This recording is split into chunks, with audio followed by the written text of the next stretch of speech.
Bonsoir à tous. Débrief de ce Lille-Marseille. Le choc tant attendu est capital et primordial et même vital pour les Lillois et pour les Marseillais pour la qualification en Champions League la saison prochaine. Et on aura vu un match en deux temps. Un match qui a eu vraiment du mal à démarrer, qui a eu vraiment du mal à être lancé, qui a eu vraiment du mal à que les deux équipes arrivent à mettre leur système en place, arrivent à proposer ce qu'ils veulent et ce qu'ils doivent proposer. Ils ont eu énormément, les deux équipes, pas que Marseille, les deux équipes ont montré qu'ils avaient envie d'arracher quelque chose, qu'ils avaient envie d'aller de l'avant, mais il y a un obstacle qui se mettait devant eux sur chaque joueur des deux équipes, que ce soit les Lillois ou les Marseillais, pour empêcher de faire électriser cette rencontre et la faire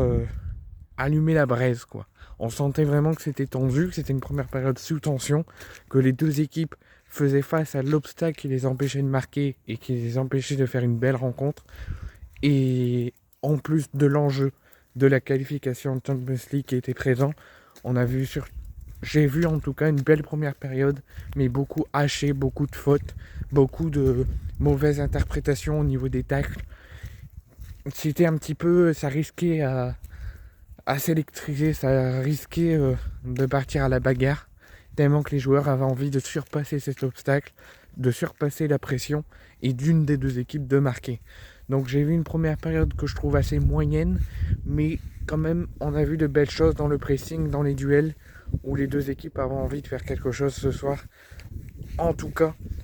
sur cette première période. Deuxième période où on voit un petit peu plus les choses s'ouvrir, on voit un petit peu plus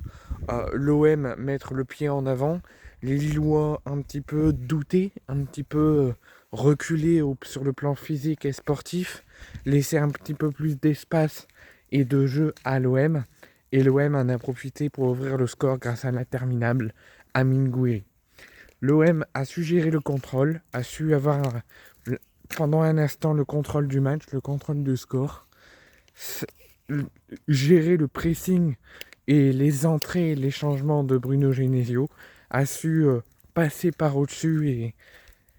combattre avec le pressing et l'intensité lillois, mais une fois de trop, l'OM se loupe en fin de match, le pressing était trop fort, la pression était trop forte, l'OM en a trop fait puisqu'ils n'ont pas été capables d'y aller jusqu'au bout avec la bourde de Roulis et l'égalisation de Fernandez Pardo pour les Lillois, un but partout. Donc on a fait 70-75 minutes de haute facture où j'ai vraiment rien à dire,